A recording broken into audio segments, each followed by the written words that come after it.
Assalamualaikum warahmatullahi wabarakatuh. Perkenalkan, saya Taufik Mahdi dengan NIM 122 50 311634. Pada kesempatan kali ini, saya akan membahas dua subdomain penting dalam framework COVID 2019, yaitu IDM 03, Ensure Risk Optimization, dan IDM 04, Ensure Resource Optimization, yang dimana kedua domain ini sangat penting dalam tata kelola teknologi informasi karena dapat berfungsi untuk mengelola risiko teknologi informasi agar tidak mengganggu operasional bisnis dan dapat mengoptimalkan sumber daya agar dapat digunakan dengan efisien. Lalu, mari kita bahas lebih dalam bagaimana IDM 03 dan IDM 04 bekerja serta bagaimana pengimplementasiannya. Lalu yang pertama itu memahami IDM 03, Ensure Risk Optimization. Apa itu IDM 03? IDM 03 adalah domain dalam framework COVID 2019 yang berfokus dalam pengelolaan risiko yang terkait dengan teknologi informasi. Adapun tujuan utama dari IDM 03 yaitu adalah yang pertama, mengidentifikasi risiko teknologi informasi yang dapat mempengaruhi bisnis. Lalu yang kedua, yaitu mengelola dan mengendalikan risiko agar dapat tetap dalam batas toleransi organisasi atau perusahaan. Lalu yang ketiga, memastikan bahwa organisasi memiliki sistem mitigasi risiko yang efektif.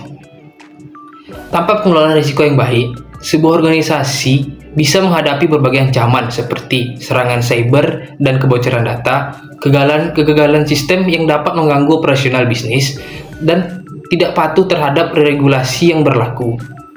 Untuk itu, IDM 03 memastikan bahwa setiap risiko yang muncul dapat dikelola dan dikontrol dengan baik.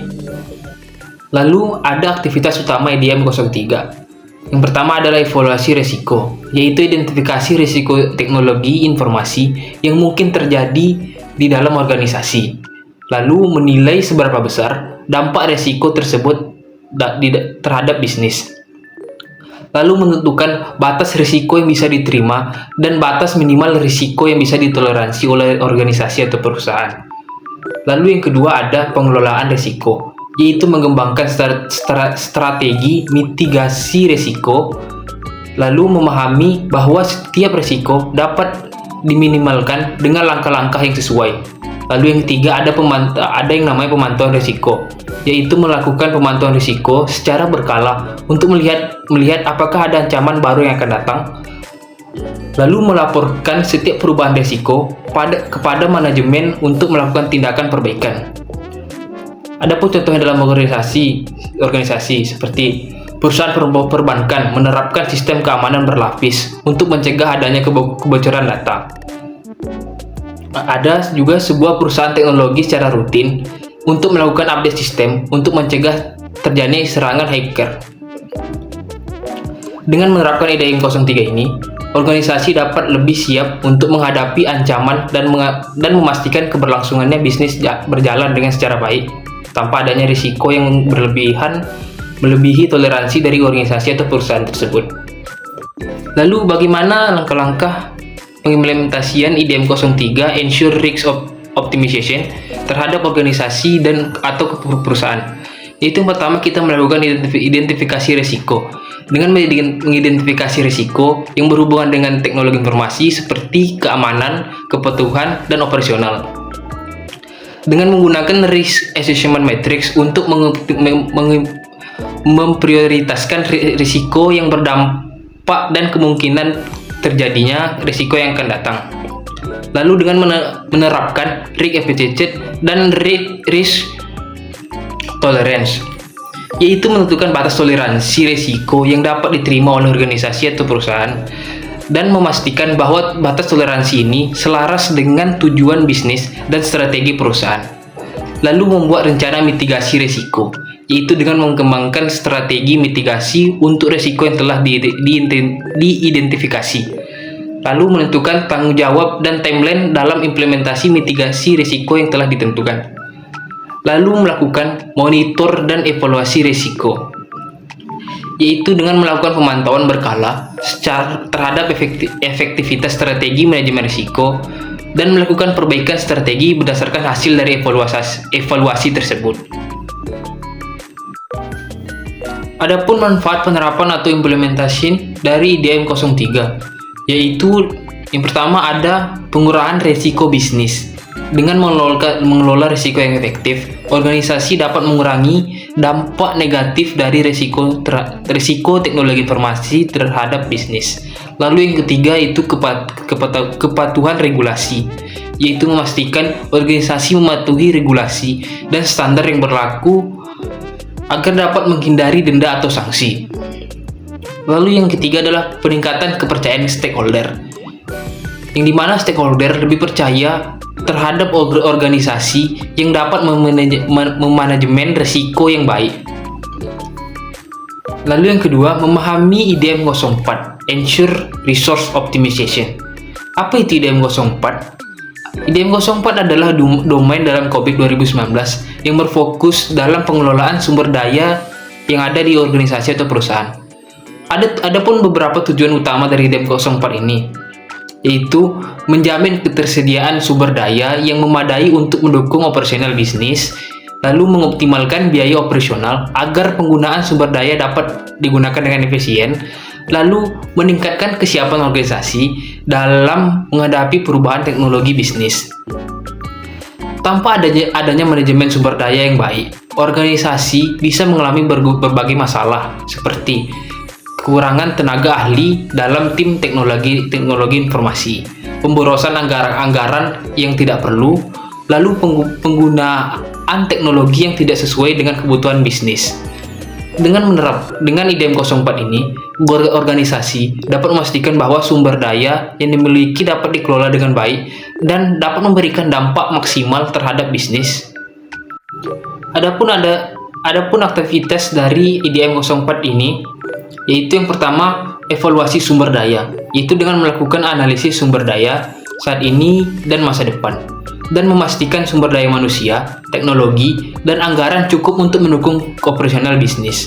Lalu yang kedua ada pengelolaan sumber daya, yaitu dengan menetapkan strategi alokasi sumber daya yang efisien dan sesuai dengan prioritas bisnis, dan memastikan sumber daya dapat digunakan dengan optimal untuk mencapai tujuan dari perusahaan atau organisasi.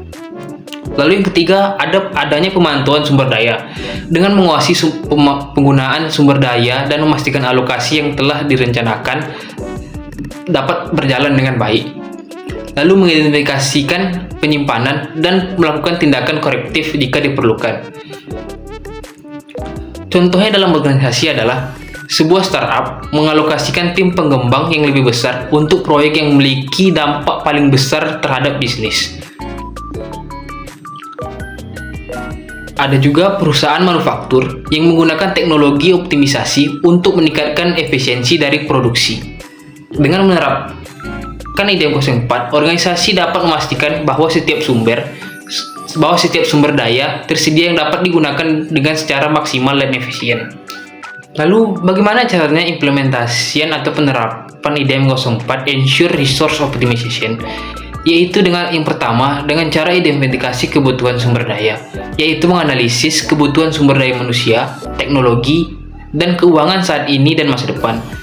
Lalu yang kedua itu membuat rencana alokasi sumber daya, yaitu menyusun strategi alokasi sumber daya berdasarkan prioritas bisnis dan anggaran. Lalu yang ketiga itu implementasian dan pengawasan, yaitu dengan mengimplementasikan rencana sumber daya dan memantau penggunaannya, dan mengidentifikasi penyimpangan dan melakukan tindakan korektif. Lalu yang terakhir yaitu evaluasi dan perbaikan, yaitu melakukan evaluasi berkala terhadap efektivitas pengelolaan sumber daya dan mengoptimalkan strategi berdasarkan hasil dari evaluasi. Adapun manfaat dari penerapan atau implementasi IDM 04, yaitu efisiensi sumber daya, dengan mengoptimalkan penggunaan sumber daya sehingga organisasi dapat mencapai tujuan bisnis dengan biaya yang lebih rendah. Lalu kesiapan untuk perubahan, yaitu memastikan organisasi siap untuk menghadapi perubahan di masa depan dengan sumber daya yang memadai. Lalu yang ketiga, peningkatan kinerja bisnis, yaitu dengan sumber daya yang dikelola dengan optimal dan baik, organisasi dapat meningkatkan kinerja bisnis secara keseluruhan. Selanjutnya itu hubungan antara IDM 03 Ensure Risk Optimization dan IDM 04 Ensure Resource Optimization. Bagaimana hubungan antara IDM 03 dan IDM 04 ini? IDM 03 dan IDM 04 saling berkaitan dalam mendukung tujuan dari organisasi, yaitu yang mana IDM 03 mengelola risiko teknologi informasi untuk mencegah adanya ancaman yang bisa mengganggu operasional bisnis. Dan IDM 04 itu dengan mengoptimalkan sumber daya agar perusahaan dapat berjalan dengan lebih efisien. Contoh integrasi dari keduanya yaitu dengan optimal biaya dan risiko, yaitu jika suatu proyek berisiko tinggi, maka perusahaan mungkin perlu mengalokasikan lebih banyak sumber daya untuk mitigasi risiko. Lalu manajemen risiko dan alokasi sumber daya, yaitu jika sumber daya tidak cukup, maka risiko bisnis bisa meningkat.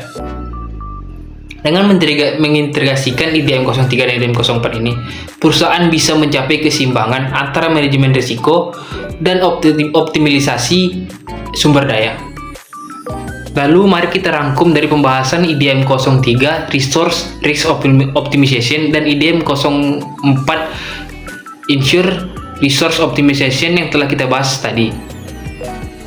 Yaitu IDM 03 berfokus pada manajemen risiko agar ancaman dapat dikendalikan dengan baik, dan IDM 04 berfokus pada pengelolaan sumber daya agar lebih efisien dan produktif, yang dimana keduanya bekerja sama untuk menciptakan tata kelola teknologi informasi yang lebih baik. Dengan menerapkan IDM 03 dan IDM 04 secara bersamaan terhadap organisasi ataupun perusahaan, organisasi dapat mengurangi risiko, mengoptimalkan sumber daya, dan mencapai tujuan bisnis secara berkelanjutan. Mungkin itu saja yang dapat saya sampaikan. Terima kasih telah menonton video pembahasan tentang IDM 03 Ensure Risk Optimization dan IDM 04 Ensure Resource Optimization. Jika ada salah-salah kata, saya mohon maaf. Assalamualaikum warahmatullahi wabarakatuh.